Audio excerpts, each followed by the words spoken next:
understand, someone has banned Dave Portnoy from the Ohio Stadium, and Ohio State's AD Ross Bjork did make a statement that they were not the ones to ban Dave Portnoy. So, in all fairness, I'm going to say, the AD statement there from Ross Bjork that it wasn't no them, way, but no way, John. But let me ask you this, TJ. Fox just gave Dave Portnoy a big contract to do content for them. Why would they do that and then not let Portnoy and team go cover the game live? And there's a bunch of stuff here, so we'll get into it. I mean, there's gonna be, here's why this doesn't add up. Okay. And I got some tweets I'm going to share here in a moment. But yeah, first of all, you got Front Office Sports breaking this last night saying Ohio State has banned Dave Portnoy. Now, the Buckeyes were all in celebratory faction. Scumbag, blah, blah, blah, blah, blah, blah, whatever. And then the next day, you have damage control by the AD, not Fox, the athletic director of Ohio State saying, oh, this was Fox's decision, blah, blah, blah. But then you have tweets like this, John, and I'm going to share here. And we're going to also, I got a Dave Portnoy video we're going to play as well. Oh, yeah. I got to get that in. Yeah. But then you have tweets like this, John, where ask yourself this by Big Cat, one of the prominent people at Barstool. Why is the Barstool College Football Show not in Columbus on Saturday? You don't think Fox wants us there? Because here's the thing, John. Not only is Dave Portnoy not allowed inside the stadium because he's not a part of the argument is because he's not a part of the main panel, the main desk. That's who goes into the main stadium. This is why Dave Portnoy. Well, the reality is Barstool itself is not allowed in Columbus this Saturday at all. They had, and Dave Portnoy, and we'll play the video here in a moment. Dave Portnoy, John, made a video simply stating, and we'll put it right here. Yeah, let's let him give his side. All right, emergency press conference time. So the big story involving me right now is Ohio State banning me from entering the shoe, be part of Big Noon Kickoff on the field. They also banned the Barstool Sports College Football Show. We were supposed to be in Columbus. We talked about being in Columbus. And then we got word that Ohio State was not going to allow us to be on campus with Big Noon Kickoff. So, I've seen a lot of back and forth. Listen, this is a unique spot for me because I always just sling it and say what's happening. And Barstool is an independent pirate ship. We work for ourselves. That's why people love us. We don't filter anything. We don't hide anything. Now we formed this big relationship with Fox, and I'm always cognizant of our partners and trying to do right by them. And they definitely got put in a weird spot because they didn't see this. How could anybody see that Crying Ryan Day and Ohio State would be this soft? I mean, they got a big game versus Texas coming up, a game I'm rooting for them. I'm rooting for the Big Ten. But Michigan has just broken Ohio State. Ohio State has lost 4 straight times. They haven't beaten Michigan in a decade. They wake up, they think about Michigan. They go to sleep, they think about Michigan. They see this face, it's the boogeyman. So Fox, who was like, yeah, this will be great. We'll bring in Dave, spice things up. No, Ohio State literally can't even focus on Texas. Like, just we cannot have Dave on the set. We just can't. And I wasn't going to say anything. It's like, all right, we'll just go to week 2. I'm trying to be the good soldier, the good partner. We're just starting this thing with Fox. Story breaks. Bobby Carpenter, the old linebacker from Ohio State. He has a podcast that nobody listens to, and they basically say they have it on authority, 100% certainty that people within the administration of Ohio State have banned me in Barstool Sports. I'm going to pause it there because I want to also share this tweet here, John.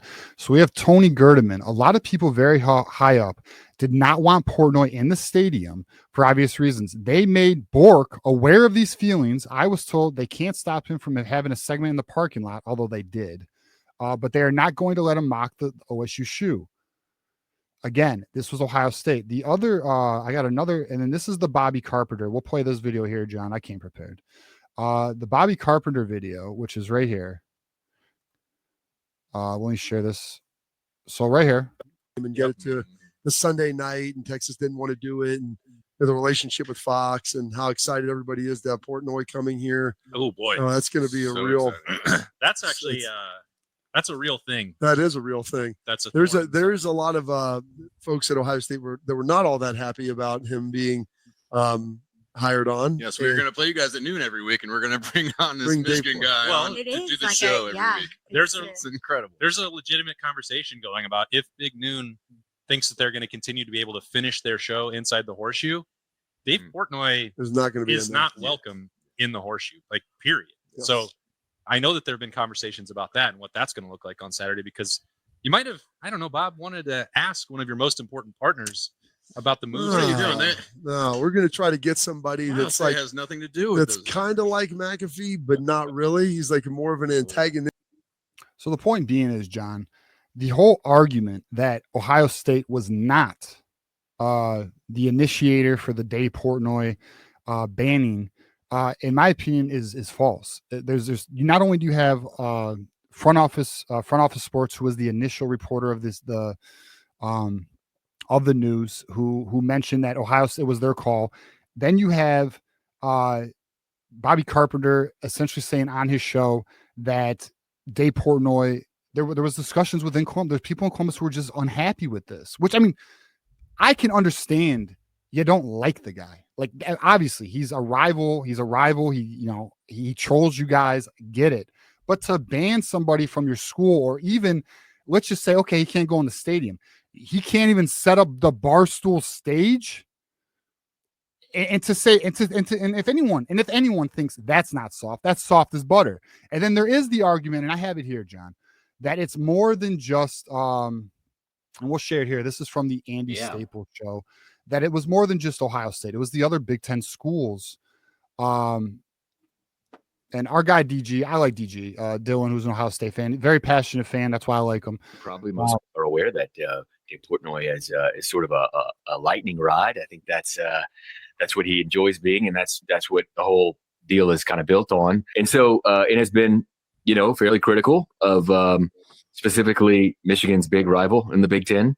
Been fairly critical too of, by the way, of the Big Ten commissioner and people in the Big Ten in general at the Big Ten office. So throughout the whole Connor Stallions situation. So this was announced in mid-July, and by late July, I think many people in the league, certainly some in Columbus, were and people in Chicago were expressing sort of their concern over having Dave Portnoy on the Fox Big Noon kickoff. And those in Columbus and Chicago. So for any Buckeyes who want to say, "Oh, this didn't come from," it did. You guys initiated it. Chicago, the Big Ten offices obviously heard the cries, and they agreed. They think they don't want this controversy.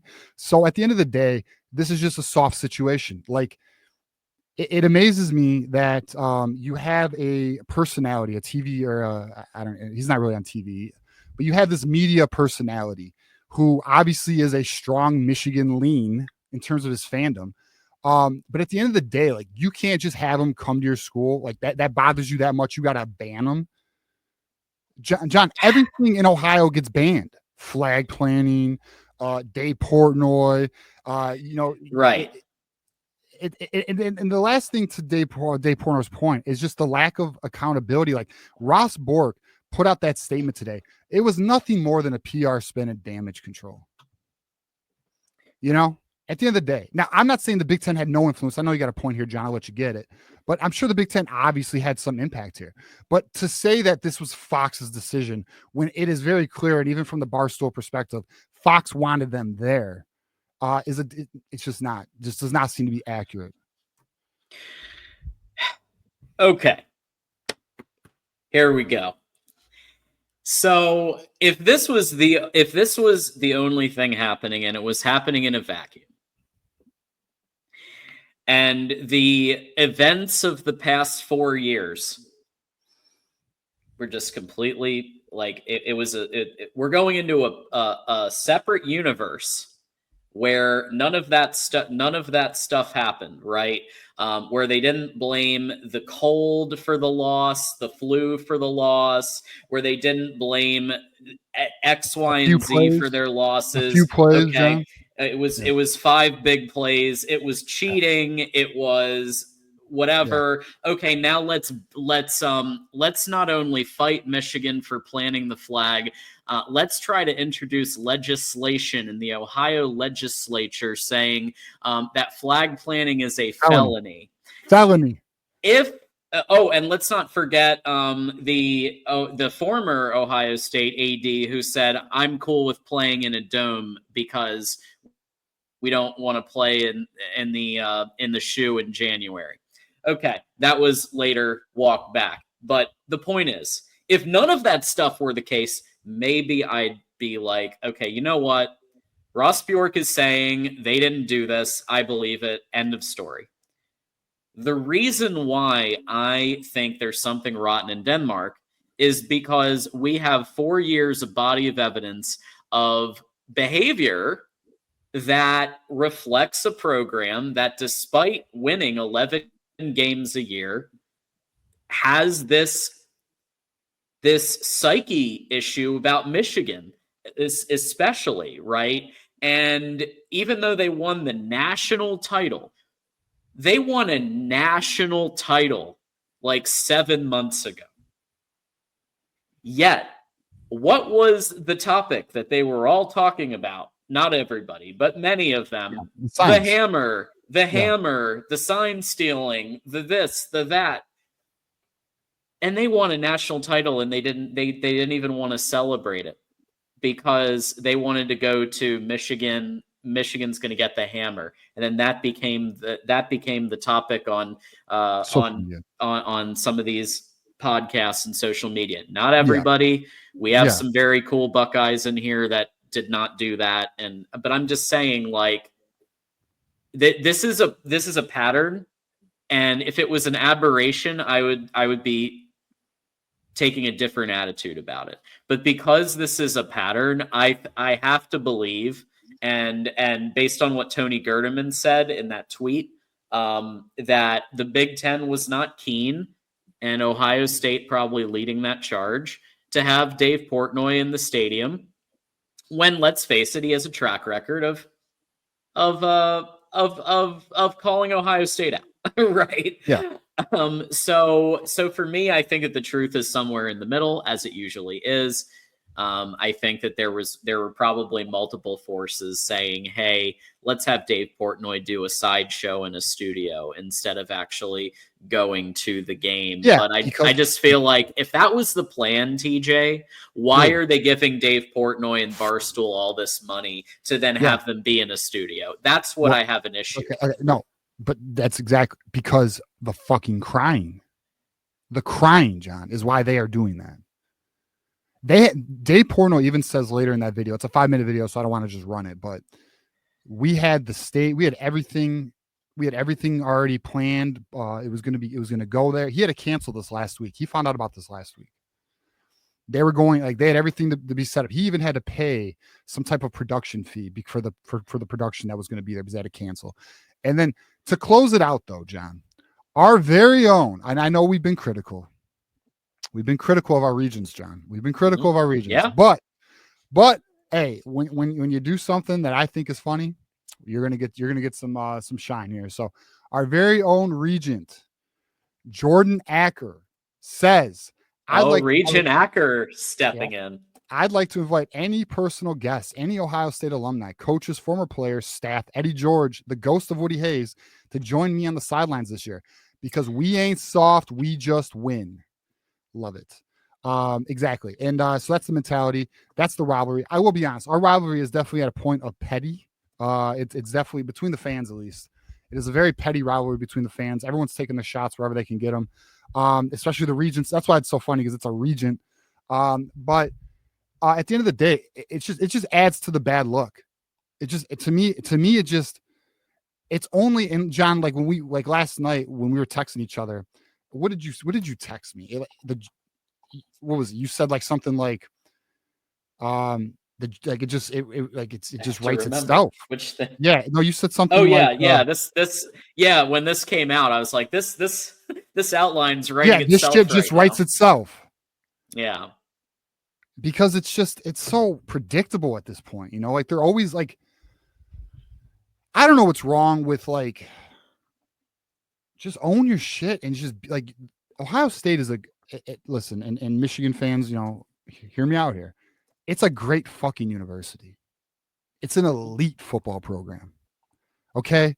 Be what you are and stop being a baby, because you're crying over everything and you got excuses for everything. And you can never just own a loss, or you can never just let something be, even though it may not be in your favor in terms of Dave Portnoy being there. Right.